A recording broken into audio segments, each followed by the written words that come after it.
You ever Googled yourself? Of course you have. But what about tools like Perplexity or Google's generative AI or ChatGPT search? What shows up there? Having an online digital presence means a lot more than SEO these days. Because if these AIs don't understand you and who you are and what you represent, there could lead to a lot of confusion and hallucinations galore. In this episode, I'm talking to Jason Barnard, the guy who's cracked the code on optimizing your personal and business presence in this new AI landscape. Jason also shares one game-changing tip that you're definitely not going to want to miss, one that's going to set you apart in the eyes of Google, ChatGPT, and beyond.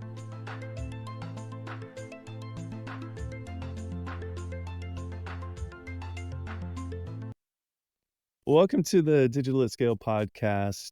Today, I'm excited to talk to Jason Barnard. Did I get that great?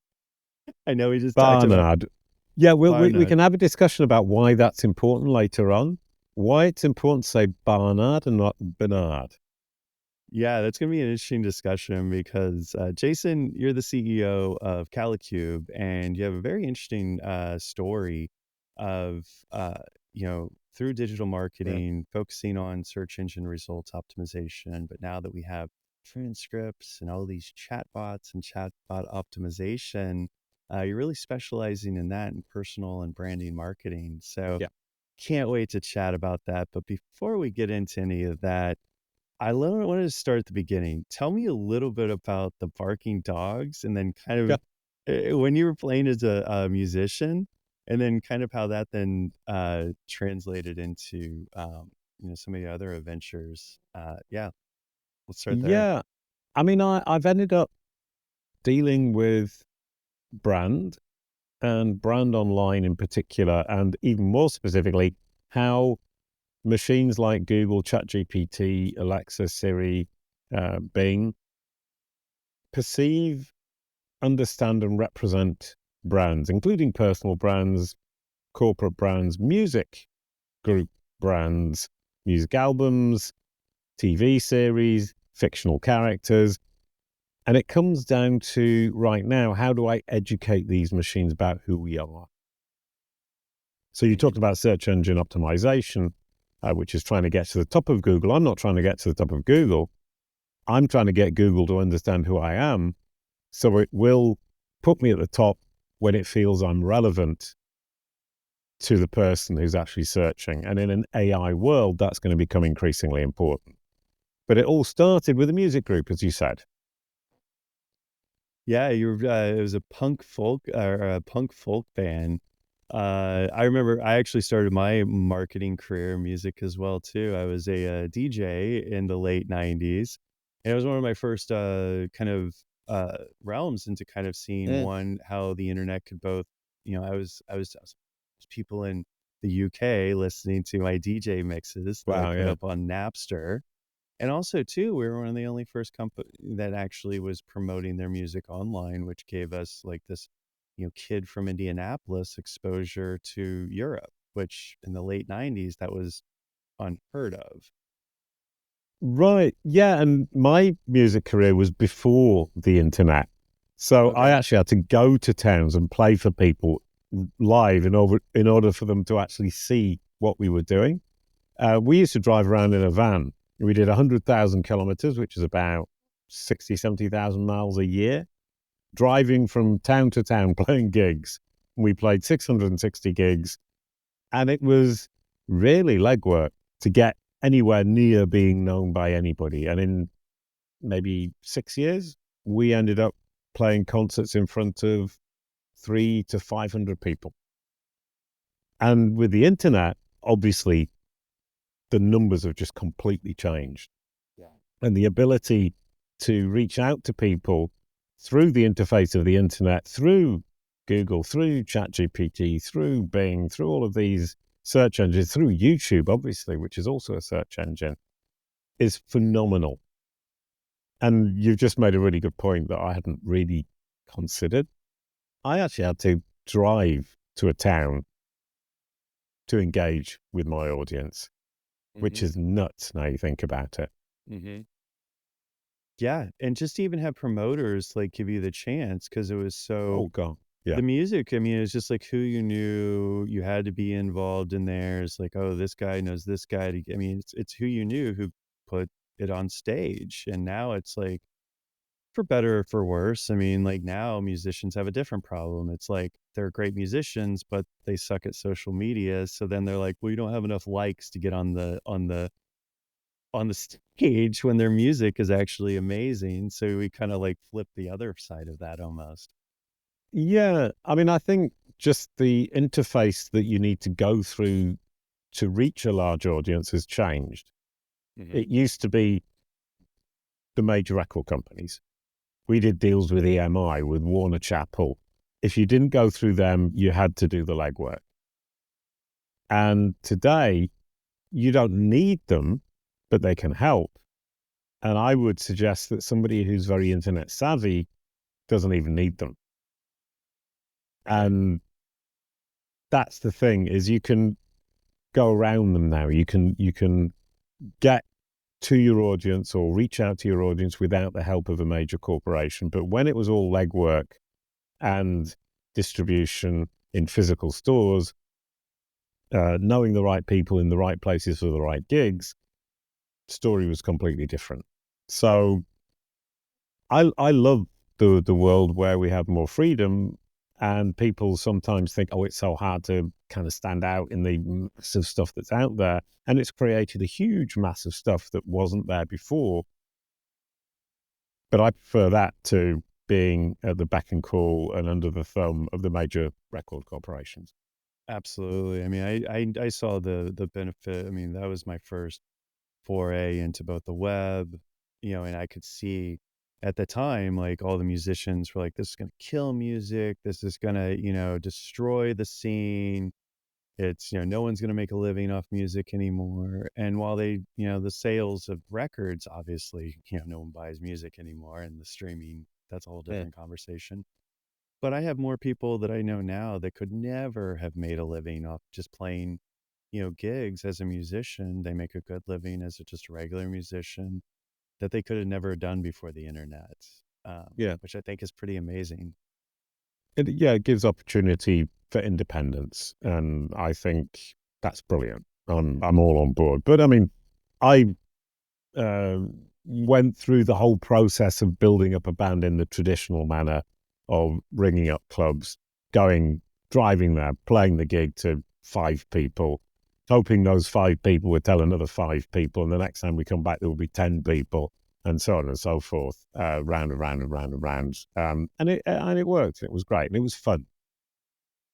So, and you mentioned, like, musicians, or and they're not, that may not be their expertise, right? That's where maybe a label could put in. You yourself wasn't always a digital marketing expert, and your journey kind of took a different way as well. And you first started, after doing music, you started a website, uptoken.com, which is a children's website to kind of promote different children's tell me a little bit about that journey, and then that how that kind of, the challenges that you had in promoting that website, and how that kind of led to, your transition into digital marketing.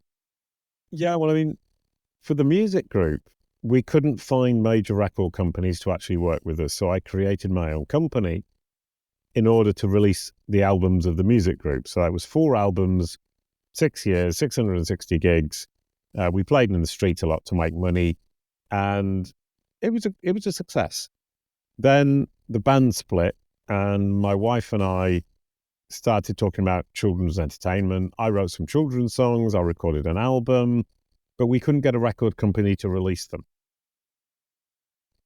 And I'm kind of determined, stubborn, depending on how you look at it. And I thought, this is good, this is worthwhile. And the internet had just kind of really taken off in 1998. It was really starting to make a mark, and people were coming onto the internet in droves. It was the moment it all exploded. And from my perspective, I thought, well, okay, let's put it on the internet. And I used Macromedia Flash, which there was then Adobe Flash and is now kind of died a death. Uh, But it was great. It was an animation tool. So I thought I'll use the animation tool. I'll make some animations with the cartoon characters we created, who then sing the songs, and I'll make some games. And within a year, I was invited to San Francisco by Macromedia at UConn 99 as one of the best Flash developers in the world, alongside Disney, the Prince of Egypt, and PBS. Wow. The Prince of Egypt.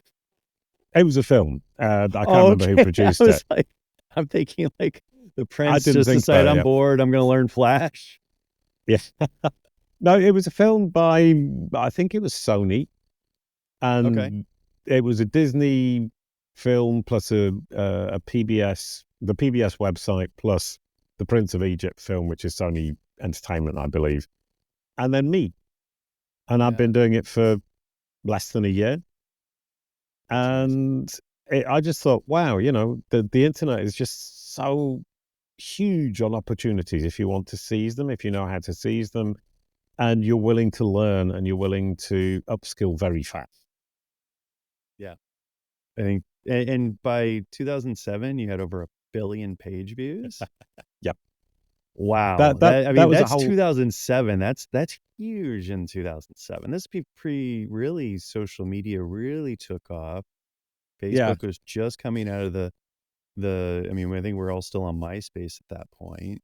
Like, yeah, tell me a little bit about how, what you did to kind of get up to 1 billion page views and that marketing, kind of how has that changed, and what worked then that would still work now, but what worked then but it just wouldn't work today?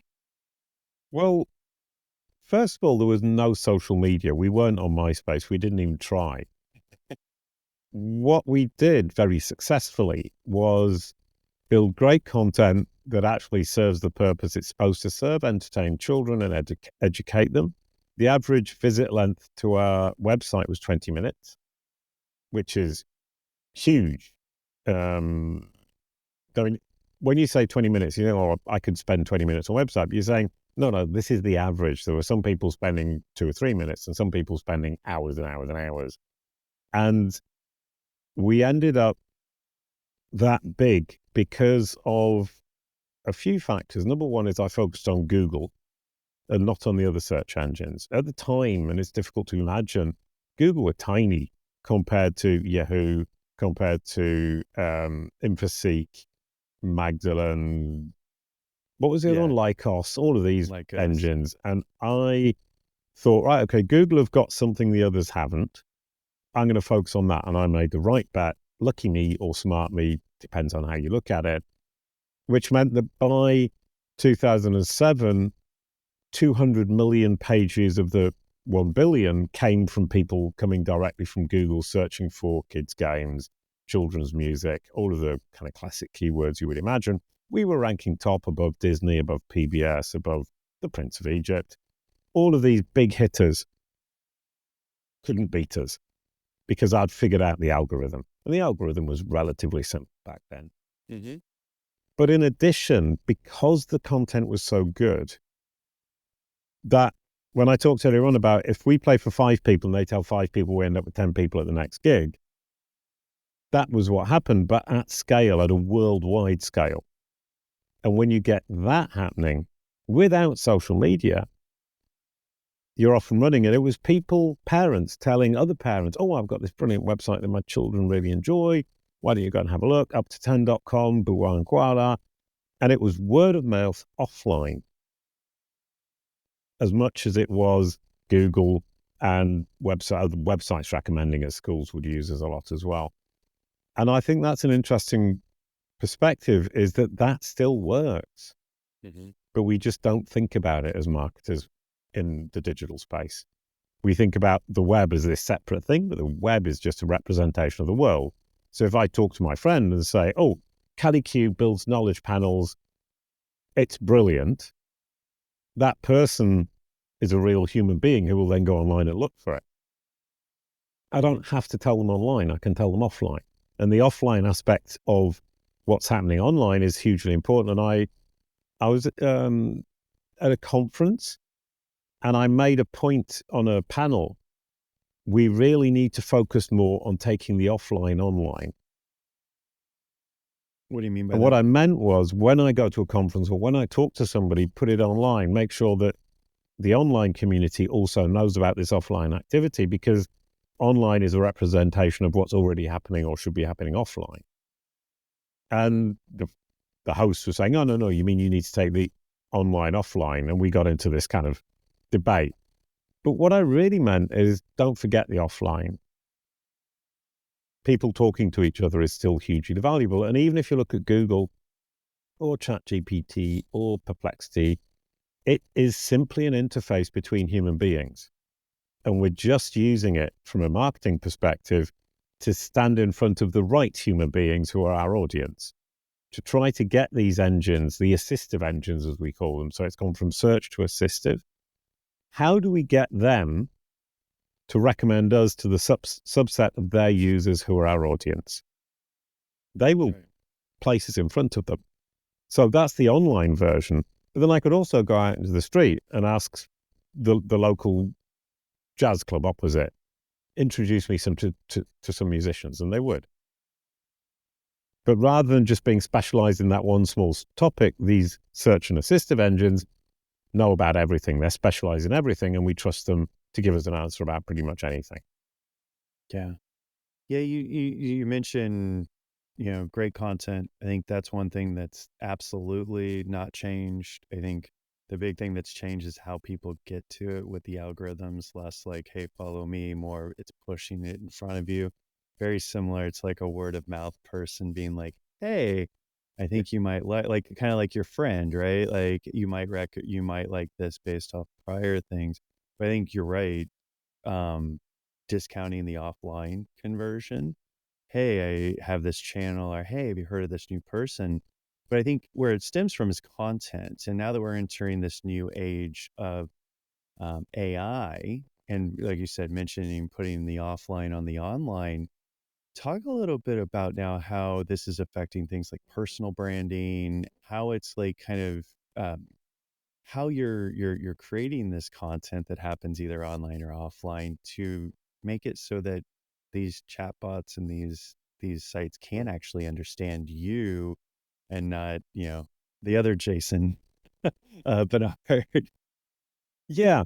And there are multiple kind of questions wrapped up in that. Yeah. One of which is ambiguity between Jason Barnard, and there are multiple Jason Barnards, Jason Barnard, Jason Bernard, which sounds very similar, can be confusing for human beings, but also for machines. And also, how do I secure my name in Google's brain? And that's what we focus on right now at KaliCube, is how do I make sure that Google understands me and represents me the way I want? And that involves making sure that the search result for the name Jason Barnard represents me in the way that I want. And that's huge. It's your digital business card. Mhm. I search for people's names. I Google people before doing business with them, and I'm sure you do too. And pretty much everybody Googles their own name from time to time, but don't really want to admit it. How does it feel emotionally to see a great result when Google says you're brill, you're amazing, you're wonderful? And Right. how do you think it makes your audience feel when they search your name and Google says Jason Barnard is a wonderful human being who does this amazing work and knows all about knowledge panels, and by the way, he was a blue dog? It's really powerful for business. And it's also really important from a human perspective, in that in the future, the way these machines understand and represent us is going to be fundamentally important to our online presence. And so at KaliCube, we're working towards this idea. If you can secure your name in Google today, you can dominate the AI tomorrow. So we can focus on today, focus on Google. They're still top of the hill. They're still boss of the internet. Brilliant, wonderful, great. Maybe ChatGPT will take over. Maybe Perplexity will take over. Maybe Apple will take over by buying ChatGPT, which is some idea I saw on the internet yesterday. Apple are going to buy ChatGPT. Why not? They could then replace Google at the top. And I think we forget that I think it was between 2003, 2007, Google went from fourth place to first place and gained something like 50 percentage points in terms of market share over just 3 years. And the thing about AI is it's going to move even faster. So this could flip very quickly. And yeah, go ahead. No, I was just gonna say, a great analogy is like, it's a paradigm shift. Like Yahoo was, people remember, was literally human curating search results at the top of the Yahoo page. Google came back, was like, let's do this algorithmically, and completely dominated the entire search market. When they first came out, it was like, oh, another search engine. It was completely flooded. And it's hard to really think about that right now. So these paradigm shifts can upseat enormous companies very quickly. Yeah, 100%. And with that particular one, I bet on the right horse. I chose Google, focused on Google. Google won the game, and I got my website to 1 billion web page views in 2007. Brilliant. Lucky me. Brilliant. Wonderful. The nice thing now is that all of the big tech players are using the same technology. They're using the same data source, which is the internet, and they're serving the same people with the same aim, which is to get them to the solution to their problem or the answer to their question as quickly and as efficiently as possible. Which means that if you can find a strategy that feeds into the technologies they're using, helps them in what they're trying to achieve, which is solve people's problems, then you solve the problem for all of these machines, and you don't need to worry about specific strategies for each one because they all function the same way. And that's what we've done at KaliCube. Got it. So when you're thinking about it, so I know everyone, probably listening to this is they've gone through a search engine optimization, right? There's backlinks, there's a lot of different, best practices that have been, people trying to reverse engineer the Google algorithm, trying to figure out what makes it tick.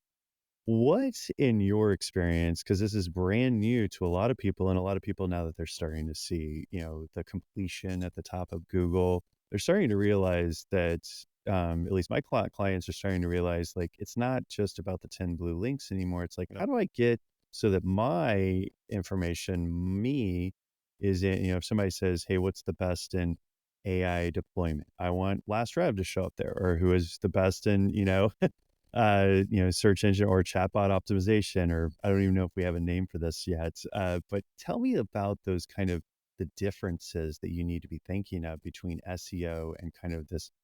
Is it chatbot optimization that we're calling it, or what's the industry using for this kind of completion optimization? I would call them assistive engines because it covers so many different things. A lot of people are saying generative AI. But assistive engine is just an engine that's trying to assist you, and then you just solve the problem. They're all assistive engines. Even a search engine is an assistive engine. But a search engine, you actually have to know what you're looking for, whereas an assistive engine, like ChatGPT, you start a conversation, and it's a back and forth in a conversational format where they lead you to the solution to your problem in a much more active way. So for me, they're assistive engines, and the difference between SEO, search engine optimization of yesteryear, and assistive engine optimization today is actually quite small.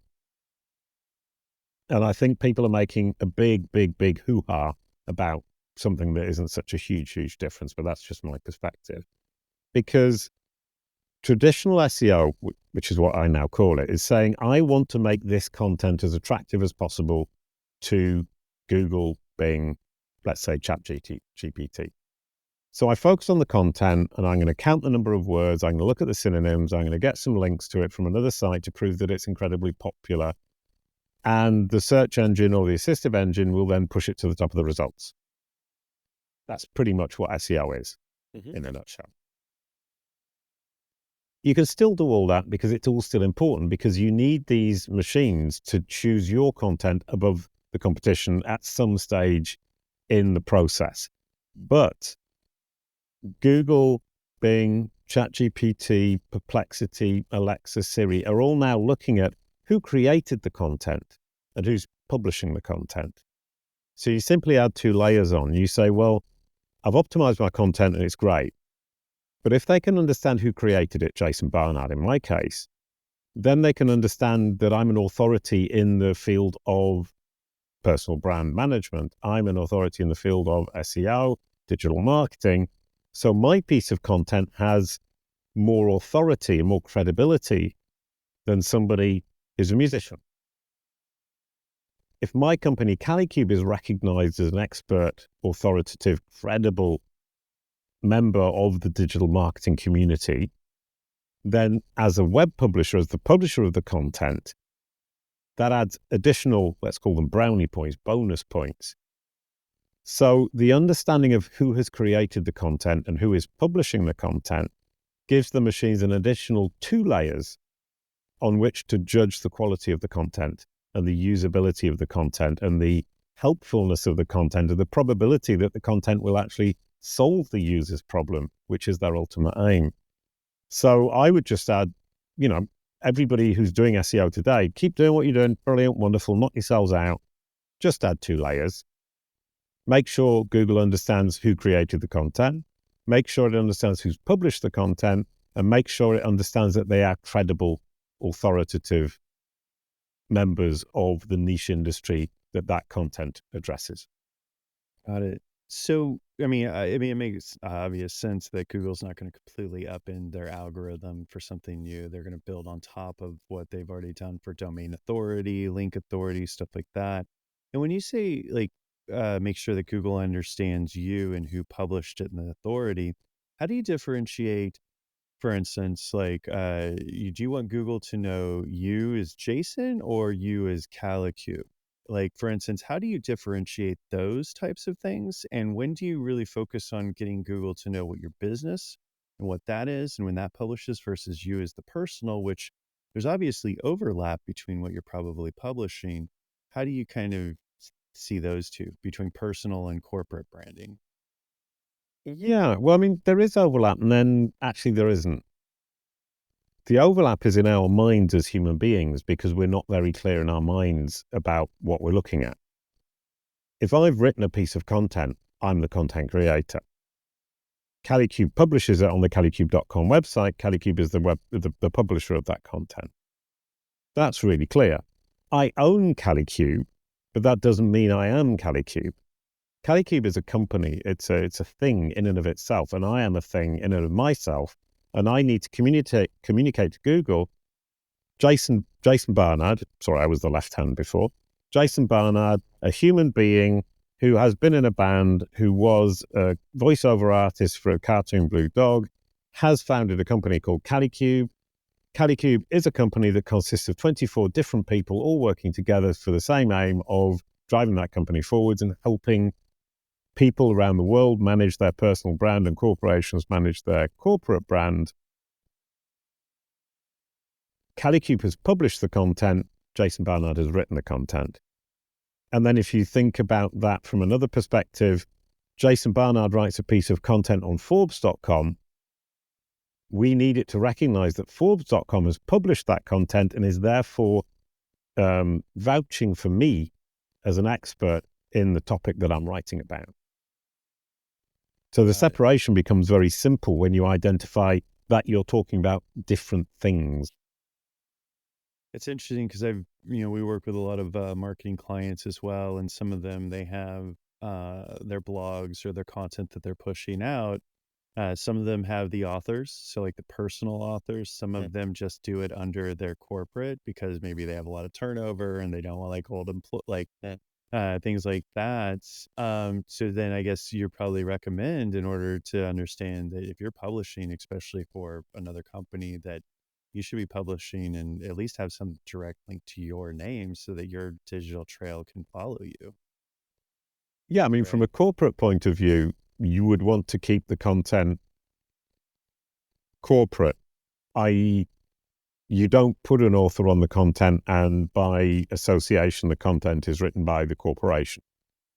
But then again, as a corporation, if I want Google to understand that my corporation is trusted within our industry, I would also want other people to write on my website, as long as those people are authoritative and recognized by Google. And that's the trick. You were talking about links earlier on.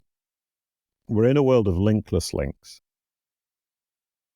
What do where, you mean by linklessly? Yeah, what do you mean right. by that? So a link is saying, for example, from this web page, you can go to this web page, and that's a vote of popularity from this web page to this web page. The two are topically relevant, and therefore we have value. If you think about me as a person, an entity, and I've written this piece of content, there's an invisible link between me as a person and the content saying, I'm actually creating this content. Then there's an invisible link from the corporation to the content saying, I vouch for this content because I've published it. So the idea of what I would call linkless links is actually associations, relationships in Google's brain, where it understands, not only do I have a link from Forbes.com to KaliCube.com, but I have the value and the credibility of Jason Barnard, and as a person who created the content, and KaliCube as a corporation who's publishing it, to back up, in addition to that link from Forbes. Got it. So when you're thinking about these different, the content strategy, when you're thinking about this new world, when you're thinking about, okay, we currently have this blog, I may have some things that are out, in my own personal brand. I know personally, like when I saw this, I was like, I want to get everything, like you said, bring the offline to the online. So I'm starting to live stream more, this podcast. How much can we get out there so that it can kind of get into the transcripts, the ether of, AI, right? Which is what this Yep. channel is focused on. How would you recommend people get started in this area if they are just thinking about, SEO optimization? Would you recommend them still start with the SEO and then build on top of it? Is there a different strategy that you advise your customers? Like, okay, you're starting from scratch, so let's focus on these things first versus that. How does that change? Well, you need to make sure that the content is valuable. That's the first thing. After that, I wouldn't focus on any one thing more than any other. But once you've got the basic SEO done, and basic SEO is just that the page is accessible, findable, digestible by Google, by Bing, who then feed ChatGPT. As long as they can find the page, digest it, and understand it, you've won the game. And I think there's a lot of people who get lost in the weeds and the details that fundamentally don't really matter. Especially today, when the micro difference of a slightly faster website is going to be vastly outweighed by the authority I bring to a piece of content by writing it. For example, on search engine land, I write for search engine land. I bring my authority to them as an author if Google has understood me. If Google hasn't understood who I am, I bring no authority to search engine land. Search engine land, brings authority to me by allowing me to publish on it. If Google doesn't understand that search engine land is an authority in the search engine optimization field, that brings me no value. So it's now looking at who's publishing, who's writing, or who's creating, and how much authority do they have, and how much can I trust them to be a great solution for my users. So then you end up in a world where Google is going to be explicitly looking for thought leaders, niche leaders, the people and the corporations who are incredibly focused on their target market and their target audience, incredibly helpful to that audience, and are recognized by both the audience and their peers as being a market leader. That's going to be the key. I couldn't agree more on that. I think that, I've throughout the history of my companies, I've always been very transparent, been very in the open source community, sharing my knowledge, sharing like all of these different things like that, telling people exactly, if you want to do this, this is exactly how you do it. But at the end of the day, clients still, like you said, musicians aren't social media experts, right? So you hire the experts to be able to do that.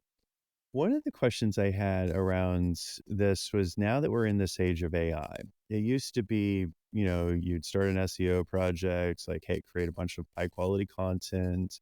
You'd have, authoritative content. You'd have anchor pieces of content. You'd have, Mm. specific content that was, that would go up to these anchor. There's lots of different ways of thinking about topical authority, things like that. However, and this goes back to, I understand, like, you have to have good quality content. But now with AI, you can just generate, like, I could spin up 100 websites right now that are talking about Mm. Bradley Taylor in a lot of different capacities. And I've actually been seeing that Google's results have been worse. I've actually not been using Google as much anymore. I use Mm. Perplexity or ChatGPT's, like, search the web a lot more. How do you see that kind of playing out? Because how do you differentiate when everyone can just create what looks to be topical authority? Like, I have an authority, but it's just regurgitated ChatGPT that's been done a million times on the web. Like, how do you differentiate that, but then do it at scale? Well, I think by nature, doing it at scale isn't something I would aim for, because if you look to Buwankwala, we created 5 games a month. And that took a lot of hard work, and it worked because the kids engaged with it and they played 20 minutes on average, 1 billion page views, because it was amazingly good content that had a soul. I read ChatGPT articles and I can feel that it's ChatGPT.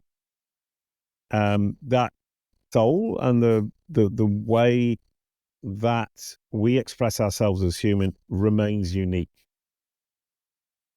And what I found, I mean, it's getting a little bit better, but when I read something that's been produced by ChatGPT, I find my brain goes to sleep and I actually realize I've read half of it and I haven't been paying attention.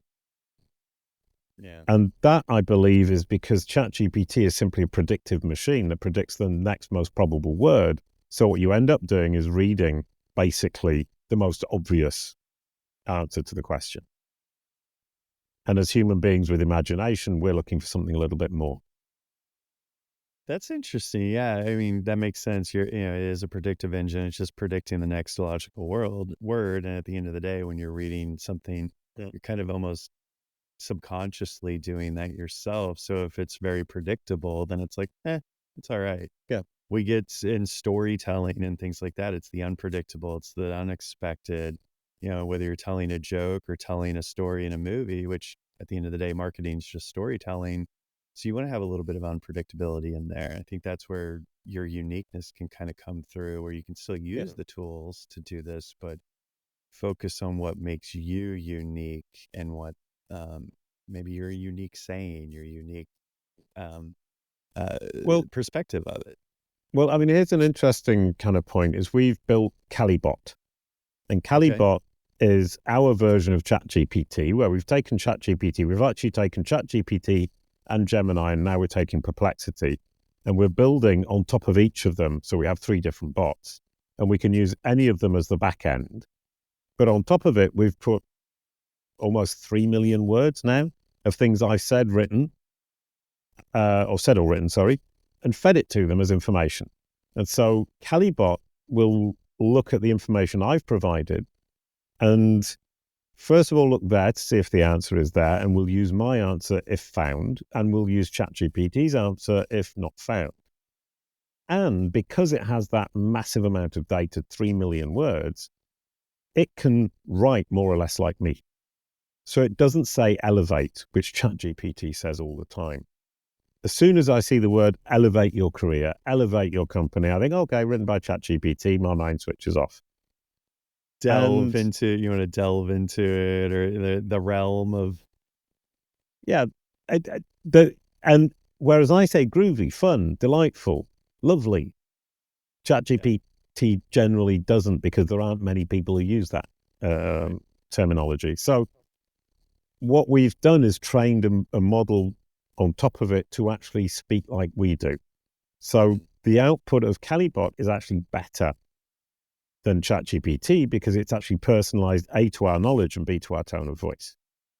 yeah. Um, It's a Go ahead. really good point. That's what we do a lot with for our clients as well too, is that, a lot of our clients when they come to us, they're like, well, we don't want just the generic marketing.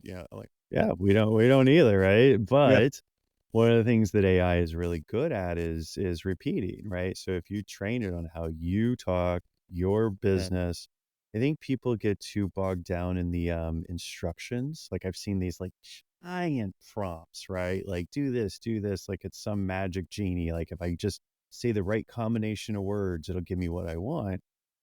When in reality, it's the context that matters. It's the Mm. context about you, how you talk, what your business is, not just what your business does, but every little intricacy, maybe even like internal meetings that you're kind of talking about these things. Like all of the things that are happening in the context is more important than giving it some magical instructions.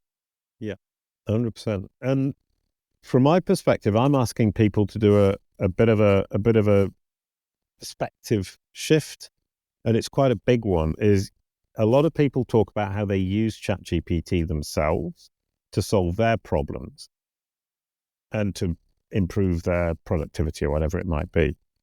But they don't think about how that machine understands the world and will represent them if somebody happens to ask about them. So if you were to go into ChatGPT and say, who is Jason Barnard? It will give you a very accurate description of my life. If you go in and ask, who is somebody else who isn't particularly famous, Rand Fishkin, let's take him as an example, it will get a lot of things wrong. And that's a Interesting. problem for Rand Fishkin. It's not a problem for me. And that is something people aren't thinking about. They're thinking, well, I'm using it to improve my productivity. This is all a lot of fun. But then they fail to think, well, actually, somebody else is using it. And I would like to be cited when that person is somebody who is part of my audience. So I need to create the content that will be cited. But when that person says, who's the world expert in knowledge panels, go and search ChatGPT. It will say Jason Barnard. Yeah. I was actually really impressed because in preparing for this, I used Perplexity. I used ChatGPT to see, hey, what comes up when I search for this? And I was like, this guy definitely has something dialed in because, what it brought back, how I found out about the band and the child, all of that stuff. It like came up like that. It And if was I amazing. hadn't done that work, you would have said, oh, tell me about the group, the Meowing Cats. And I would have gone, what are you talking about? Or you would have said, tell me about the million selling album you recorded in Thailand. I'm Right. going, that's not a thing. And that's the problem, is the machine will make this stuff up if it doesn't know it. Yeah. And people aren't thinking about that hallucination. And it's just the machine making it up because I was in a band. Therefore, if it didn't know the name of the Barking Dogs, which was the name of the band, it might have predicted the Meowing Cat, or it might have predicted, red shirt guy, because it knows I have a red shirt, and it mixes its stuff up and it gets confused. And getting it to the point where the prediction that it's making is actually fact is hugely difficult. And people, I think, haven't realized quite what a huge task that is and how very, very, very difficult it is to get right. It's like juggling water. And we can do it at KaliCube. We juggle water. That's a new phrase you can use. At KaliCube, we juggle water. That's that's a great way to put it because it is a bit. I mean, I've always thought of SEO as kind of like juggling water to begin with, and these Oh, extra layers. It's kind of a black magic, right? You're trying to game an algorithm that we don't technically know. I mean, there's been leaks and stuff that have been but we don't technically know how it works. So it's like it's kind of a game of cat and mouse. It's like trying to peek behind the curtain, but there's obviously, through experimentation and through the work that you've been doing, there are ways to kind of understand how these algorithms work. right. Well, I mean, a couple of things there. Number one is nobody knows how they work. The engineers at Google and at ChatGPT don't know how they work. It's a black box, and they've given it the data, they've told it what the basic rules, and they said, this is what we're trying to achieve. Now go do it. And what the machine actually does, who knows? So there is no point in trying to understand how these machines actually function. What we do at KaliCube is we can predict the output given the input to about 95% accuracy, which is very, very, very good. We don't need to know what's going on inside. I love it, and it's all geeky, and I love to dig in. And some things I have figured out, some things I haven't. But what actually matters is with 2 billion data points in our platform, I can say if you put ABC in, XYZ will come out.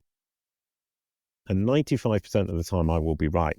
And John Mueller from Google said outside of Google, nobody else knows more about knowledge panels than Jason Barnard. For us, it's just an algorithm. And for him, it's something he can control. Yeah.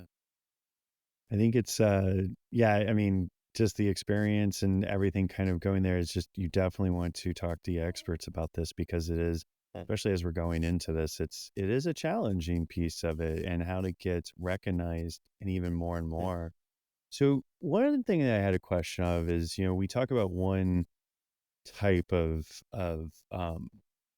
customer or person who's trying to optimize this, who's just, I want some information, and give me that information. Just give me the answer, right? And for a lot of cases, that's okay. But when you're like, hey, what's the best sushi restaurant in San Francisco, right? I would go to Yelp, I'd go to the website, there would be destination websites. But now if like Perplexity or ChatGPT is just giving me the answer, and some people that may be optimizing their site, like, hey, I actually need traffic to my site. If it's just giving you the answer, how do you kind of strike that balance between, is this going to cannibalize my traffic versus enhancing the user experience in what they're actually, how do you balance those two? Well, you've lost your traffic whether you like it or not. So you can forget about that right now and start from that perspective is a really healthy way to start. I'm friends with Fabrice Canel, who's the principal program manager at Bing. And we have chats from time to time, and he explains stuff, obviously not the super secret stuff, but generally explains quite a lot to me. And one of the things he explained is Bing Copilot is basically just building your funnel. And they aim to build your funnel, bring the person down from awareness to consideration to decision, and give them the perfect click, which is an official term at Bing. The perfect click is when they click on the link, they go to your webpage, they buy. So all of that kind of top and middle of funnel traffic, it's not going to disappear completely, but you can't count on it anymore.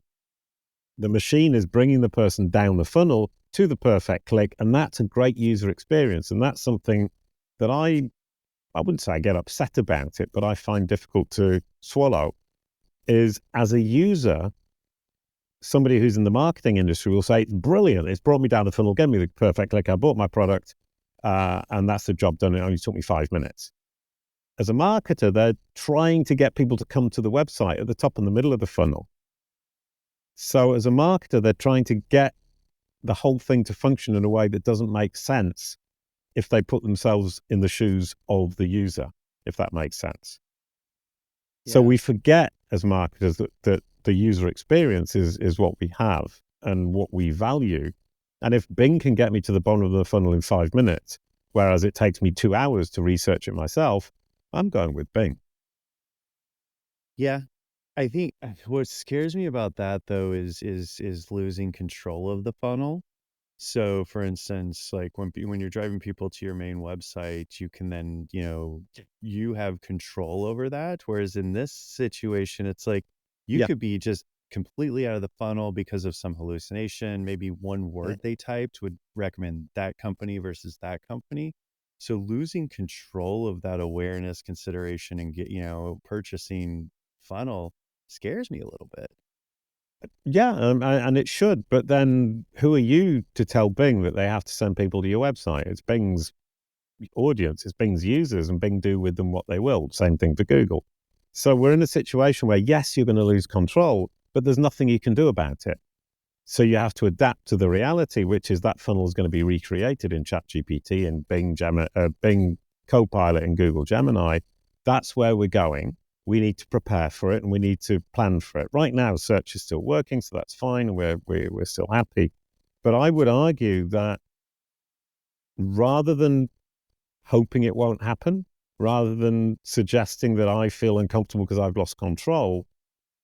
How can we embrace it? How can we make it work for us? And that's one thing. Is the day that Fabrice told me we're building the funnel in Bing Copilot, I said, how can I educate Bing, Google, ChatGPT, Perplexity about my funnel so that it presents me in the awareness stage, it presents me in the consideration stage, and then when it's decision time, it says, your go-to guy is Jason Barnard. So the example would be somebody starts and says, how do I get a knowledge panel?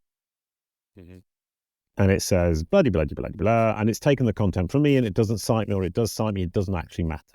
But the machine is now thinking about me, or it's thinking in the way that I've taught it to think. Then they come down to the consideration stage and say, okay, how much does it cost? Then it says it costs nothing. They got the information from KaliCube. They might cite me, they might not. But the machine is still thinking the way that I've been thinking because I've taught it. And then the person says, who do you recommend? And it gives a list: Jason Barnard, Rand Fishkin, Neil Patel. They actually often say Neil Patel and Rand Fishkin because they don't have any better ideas, but neither of those people have a clue how Knowledge Panel works. And then the person says, well, who do you actually recommend? Who should I choose? And it says every time Jason Barnard, because it knows I know about it and I've been feeding it the information that's brought the person down the funnel. So what I've done is recreated my funnel in the brain of this machine. Got it. I feel like too. So, it was a few years back, but I remember Google when they rolled out JSON-P for the top of your websites, where they started like categorizing for the cards for like recipes versus movies versus blog posts, and trying to be able to enhance your search results for that. I feel like and maybe there already is something like that. Are they using that, or is there an additional thing that they're going to be doing to kind of help give like, hey, this is awareness type of content versus engagement type of content? How do you differentiate that so that it knows to show this type of content versus this, depending on where you're at in the funnel? Yeah, I mean, that's obviously a really, really tricky question. I mean, there are so many moving parts. With search, it was I rank top or I don't. But with assistive engines, it's very fluid. And as you said, people move around. And if they change one word, they might go off on this direction. The only thing you can actually do is create the content that educates the machine. If you educate the machine, you have the opportunity to be presented by the machine because the machine has learned from you and is therefore going to speak more or less in your manner. And one of the problems we're going to be facing is indexes by the search engines are going to get smaller and smaller. Perplexity famously has a very small index, and yet they've got very great results. And Google are aiming to reduce their index. How do you become one of the sites that they regularly crawl, index, and use? That's going to be one of the tricks. And if you've got 500 competitors, they're not going to crawl the 500 competitors in 3 years' time. They're going to crawl 20 of them. How do you get in that set of 20? That's the big question you need to ask yourself. In terms of SEO or assistive engine optimization, that's the huge question: is how do you become a source of information for the engines? And the answer is actually really simple. Number one, have the great content, traditional SEO. But number two, be the respected source, be the authoritative source, be the thought leader as a person, content creator in your industry, and be the industry leader as a corporation. And being the industry leader doesn't necessarily mean being the biggest seller. It's being the most helpful, the one with the best information that helps solve the problem. And that's a really, really, really fundamental piece of advice for the future. And it comes back to, as a person, I need this machine to understand who I am, what I do, who I serve, and that I'm credible. And as a corporation, I need it to understand who I am, what I do, who I serve, and that I'm credible. And if I can become an industry leader in the brain of this machine, it will come back to me for information consistently, and it will regurgitate my information in the funnel in the future. Yeah, you bring up a really good point about reducing index size. I remember when we first rolled out Answer AI internally at my own company, we hooked everything up to. We hooked all of our all of our Jira tickets, all of our meetings and everything. It started hallucinating all over the place because Yeah. it was getting things confused. I think when I first started seeing like when Google was recommending like glue to like get your, I forget what it was, like those types of things. I think it suffered from just too much information, and that's what gave Perplexity the advantage. Is that when you narrow the content a little bit more. So even in our own thing, we started just ripping tons of content off of our website. I started removing stuff that wasn't relevant so it could really Yep. focus on what truly is, what those really big pieces of content are. That's a really, really good point. I mean, on our tiny scale at KaliCube, what we've now done is we've fed the machine and I've had it human corrected. Every single one of the 3 million words has been human corrected. So we know that the content is quality, which is why KaliBot is so good. But I have a team who identify the bottom 10% of the content and either remove it or rewrite it so it becomes top 10%. So we're constantly helping the machine improve and improving its data set. And sometimes you just throw things away because they're not helpful. And sometimes you keep them and improve them to put them from the bottom to the top of the percent pile of quality content. And I think that's key. And when you say too much information is dangerous, that's absolutely true because they get confused. Too little information is hugely dangerous as well. And I'll give you a really good example, which I personally find quite fun, but I'm sure my ex-wife doesn't, is I educated Google about myself and my cartoon characters and built the family of Buwan koala in its head. So it's got a family tree of a blue dog, a yellow koala, the parents, the grandparents, the brothers, the sisters, and it understands that I did the voices and it understands that my wife did the voice of koala. So far, so good.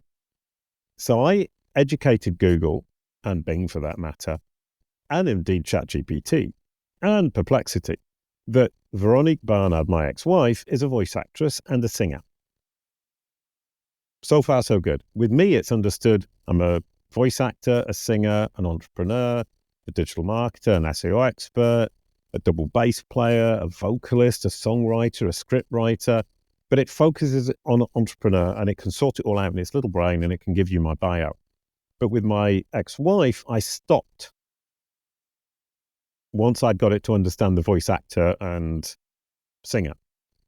And the other day I was asking, I think it was Perplexity, who is Veronique Barnard?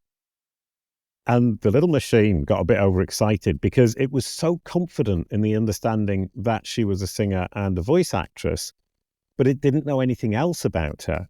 But it was so confident in that foundational information, it must have hit some kind of AI ceiling where the engineer said, from this point on, you can just get on with it and we don't, let yourself go. And somebody said to me, run to the hills. I'm not sure what that quite means. And it started saying, she's a Canadian actress and she's not, she's French, but she speaks French. So it made the association with France and Canada and the French language in Canada, who started a career in 1965. She wasn't even born in 1965 because we haven't told the machine when she was born. She starred in a film with Alain Delon. Of course she didn't. In 1985, she released an album that sold 1 million copies in France. No, she didn't. And what happened was it built up an entire fantasy story about her based on too little information. So you have to be really, really careful about that. And the problem, and good news for KaliCube, but bad news for the rest of the world, is it's going to find a little bit of information about everybody because it's actively looking for that information. And once it gets confident enough, it's just going to make stuff. Yeah, I think, sometimes I think there's a author that's Brad Taylor that sometimes gets confused with me. When you have common names, things like that. But I was very impressed with what it came back. Cause like even you said, it says like created it with his ex-wife. And I was like, is that a hallucination? Is that there? I didn't, Yeah. But like, it knows like these little intricacies. Like you've done a very good job of really teaching these machines, about you and the website and everything that you do. It was very, very, I'll put in a screen on the post for all of the results, but really great job. I mean, one of the things is I built KaliCube Pro, which is a platform where that tracks all of this stuff. And I built it in 2015, thinking that Google could actually do the from strings to things that they were talking about, but in fact they couldn't. And it's taken them 9 years to catch up with me. I built the machine on the assumption they could do it, and they've only just managed to start doing it in any realistic manner. But with KaliCube Pro, we track search results and assistive engine results. So every time I see one of these machines hallucinating, I just go in and change the information online to make it clearer so that they can understand. And that's the key, is keep an eye on what they're getting wrong, look at why they're getting it wrong and correct the source, or add additional corroboration that ensures it gets it right next time. And the only problem that we have with that is the cycle of updates is very slow. So you can wait 3 months, 6 months for something to update. So you've got to be patient as well. But if you don't do that, they'll just keep getting it wrong. And there's another great point. Once they start getting it wrong, they're going to convince themselves that what they are saying is right. And the more they convince themselves of that by feeding themselves their own data and never being corrected, the worse it's going to get and the harder it will be to correct. So I personally think we should all be very, very worried about the future, and that now is the time to correct things, because if you've got the foundational information correct right now, the rest is going to be relatively easy. And if you get it wrong now, or if the machines are getting it wrong now, it's going to snowball. And when it snowballs, it's going to get so difficult to reel it all back in. And my take on that as well, if we talk about being the leader in your market, the best representation of your market as a corporation or a person, once it's misunderstood, you've lost the game. Yeah, it's a very good point. I think that it's just, once they start hallucinating, and especially if they start training on that data, it's going to be very important to kind of get that out of there, because... And sorry to interrupt, just a really important point is you mentioned the Google leak, and one of the things in the Google leak that I spotted is that they have a description for entities, for things, people and corporations in the knowledge graph that human beings can't see. But they have a little toggle switch where they can switch it on. And so it'll spit out the description it's got in its little brain. And an engineer can then see it. But what they're doing is feeding those descriptions back into the model without checking them all. So the machine is feeding itself with synthetic data that it's created with no human fact checking, which means that it keeps feeding itself false information. Once it gets it wrong, it's going round and round and round, and ultimately cyclically convincing itself that this is more and more true. And a really good example is Danny Goodwin from Search Engine Land, if you know him. Yeah.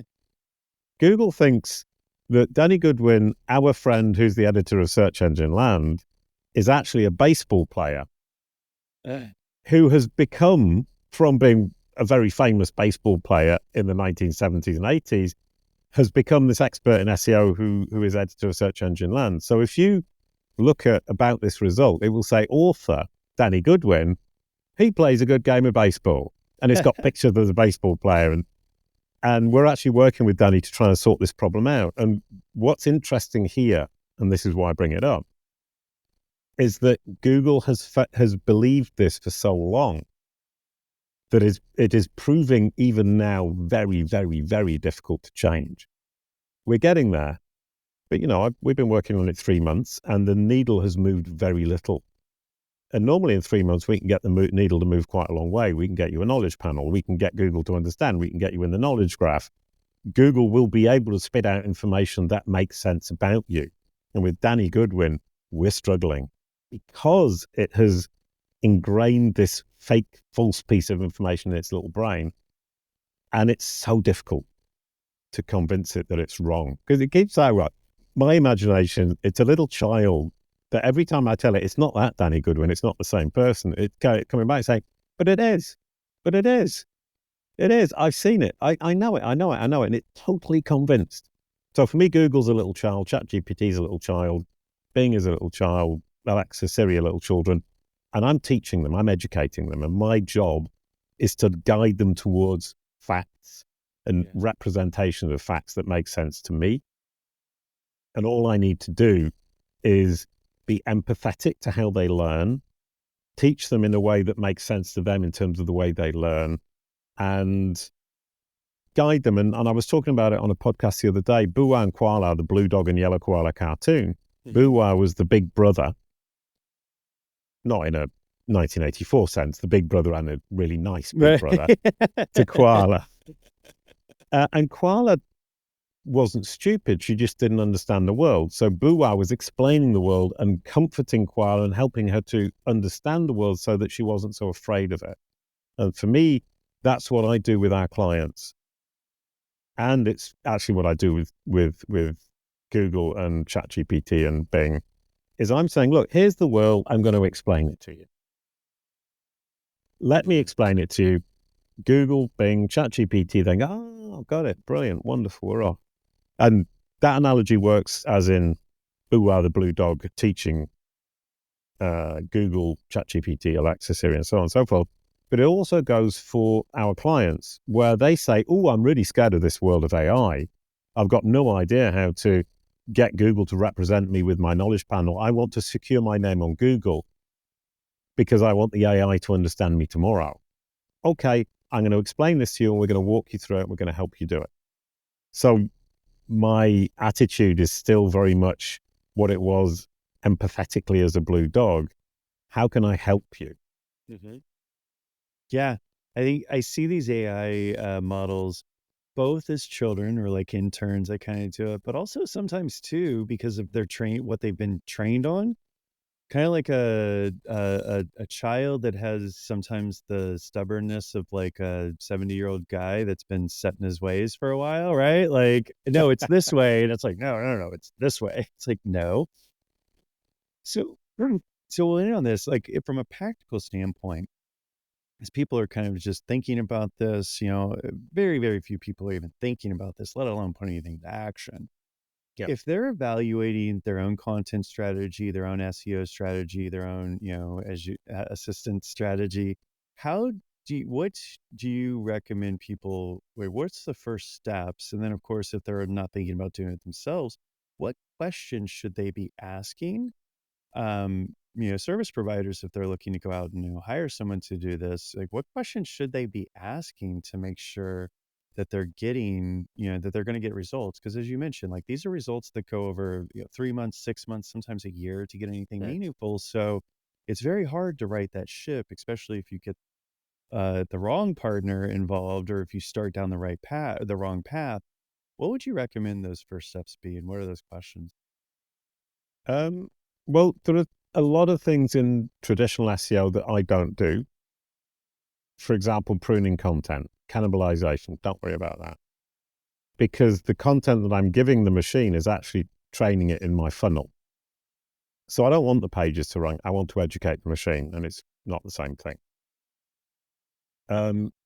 The mistake people are making is thinking links will solve their problems.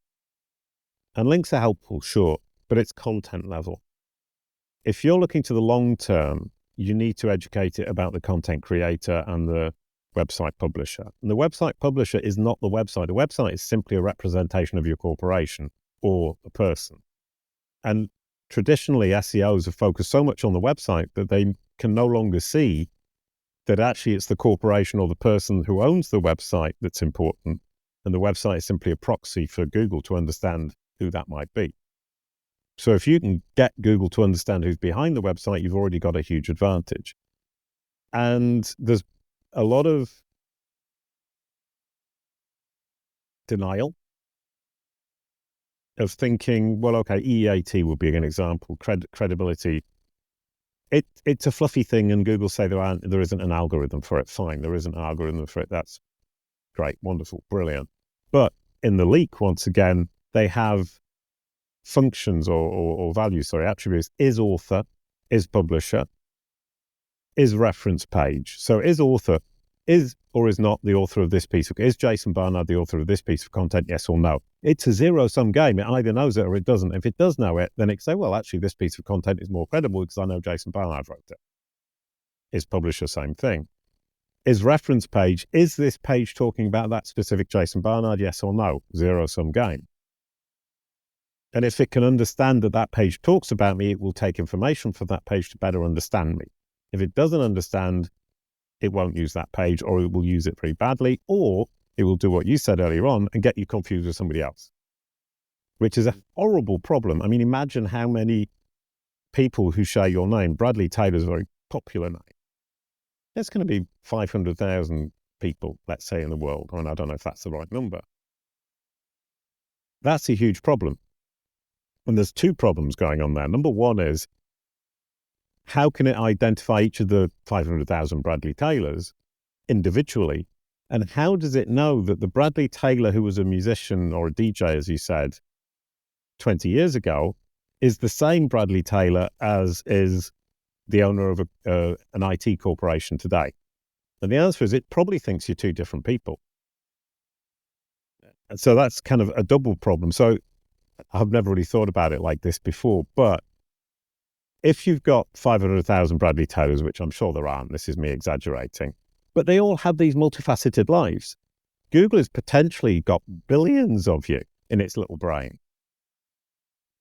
And you've got to sort that out. You've got to sort out the 10 Bradley Taylors that are actually you and bring them all together so the child understands. Got it. Yeah, it sounds like a big undertaking. I think one that's kind of, as we go through this, and I'll kind of end it on this, but where do you see the future of this going? Like, do you even see a world where the website doesn't even matter? Like, you could even, like, I know a website is like crucial right now, but is there a world where your website becomes less important, but the data that it generates is more important? I think that's yes, it does, and it's exactly it.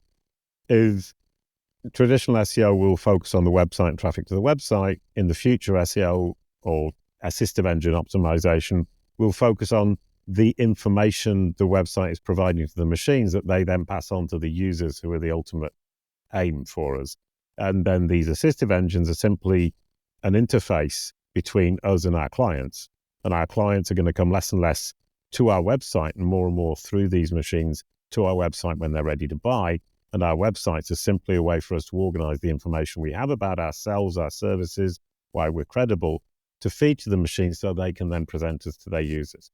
And the foundation of that is, do they understand who you are, what you do, who you serve, and are you credible? And if you don't have that, in my opinion, in 5 years' time, you're really going to be struggling. Yeah, I mean, I remember when I worked at Optimizely, we ran thousands upon thousands of experiments. So it was one of the nice things about working there. And I would see like, hey, everyone's like, oh, we need this animation. We need this to look great. I'm like, that's actually taking away from your message. I think we're going to see even more of that now, whereas like the data and the message is more important than the flashiness, the animations, all the things that really take away from that core message. Yeah. So I think we're going to need to be sensible, careful, and see long term. I think long term is the key, and the problem right now is people don't see that long term. They want the quick results, which I understand. And at KaliCube, from our perspective, we come to people and say, you're going to have to think of this as a 1 year minimum, 1 year project. 3 years is more realistic to get the machine to truly understand who you are, what you do, which audience you serve, to believe that you're a credible solution, and for you to produce the material, the content that allows it to present you to the subset of its users who are your audience. That's a huge project. Some of it's already in place. How do you prioritize? That's what we do at KaliCube. Yeah. What do you need to do first? What's important? Which things does the machine pay attention to? That's something we've got in our 2 billion data points. I was talking about linkless links. Google is associating entities to web pages. That's a linkless link. Yeah. And we can tell you which are the web pages that are most important for each entity. Then we can identify which ones the machine hasn't understood and help you to get it to understand that page is important. And authorship would be the best example. If I've got 500 articles across the internet and Google's only understood that I've written 20 of them, I'm losing my authority, or I'm not getting all the authority and the credibility I deserve. But also those articles aren't getting the boost that they deserve because they were written by me. And I think today that has a little effect. I've got an article coming out in a couple of days on Search Engine Land, which shows that my articles are rising in the rankings, despite the fact that we're not actually doing anything beyond improving Google's understanding of my entity and my authorship. But that's just the beginning. And I can't say, oh, it's made a huge difference in my business. But certainly the effect is starting to be felt. And the real effect of EEAT is there to be seen. Now we've just got to actually accept it, start working on it, and understand that the results are going to be a couple of years down the line. And most important, you need to get started today. Yeah. If you're Well, I mean, gonna compete in the near future. well, I mean, for us, this is kind of the new key phrase we've got is secure your name in Google today Yeah. and dominate the AI tomorrow. So look at Google today. That's fine. That's where we're going to focus. But the AI is the long-term view. So let's get Google, secure ourselves in Google, make sure we're safe there, because the AI will get it because they all function the same way. Large language models, knowledge graphs, website data. Yep. So if somebody wants to get started today and they want to work with you and your team, how they get a hold of you? Well, you can search my name, Jason Barnard, JASON BARNARD. You see my Google business card and you get to choose how you interact with me, whether you visit my website to see more about me personally, visit my corporate website if you want to work with KaliCube. But to end this, in fact, we're giving it all away for free. I think what we have figured out is fundamentally important and we share it. So if you go to kalicube.com, KALICUBE.com/guides, you can download how our system works, the KaliCube process for a corporation or a person for free. 60-page PDF teaches you everything step by step, walk it through, job's done. Our clients are the people who know that we will do it better because we've got the data, we've got the experience, we've got the knowledge, and they want the weight taken off their shoulders, and they're happy to invest in our services to get a more effective, more efficient job done, faster, and without the weight on their shoulders. Yeah. Anyone can pick up a hammer and try to build a house, but probably one of the professionals for that. Well, I really appreciate this discussion, Jason. I really look forward to that blog post, especially. I'll put all the links to KaliCube and the guides in the description. I think they're great reference materials for anyone looking to get into, future proofing, both for AI, but also, like you said, it really helps with your Google search results today. So I Yeah, appreciate the conversation and have a great day. absolutely. Thank you so much. And for anybody who is interested, I've published hundreds of videos, literally hundreds of articles. Go and read them. There's so much in there. I mean, I've just shared in an hour and a bit a tiny, tiny, tiny percentage of all the stuff that we figured out at KaliCube over the last 12 years. Go and read it if you're interested, because we share everything. Yeah, I highly recommend it. So absolutely. I appreciate it. I appreciate the transparency and the openness to share. I love that. We're the Hey, same way. Share the knowledge, right? uh, about what's out there. Well, thank you, brilliant. Jason. Have a great rest of your day. Thank you, Bradley. Delighted.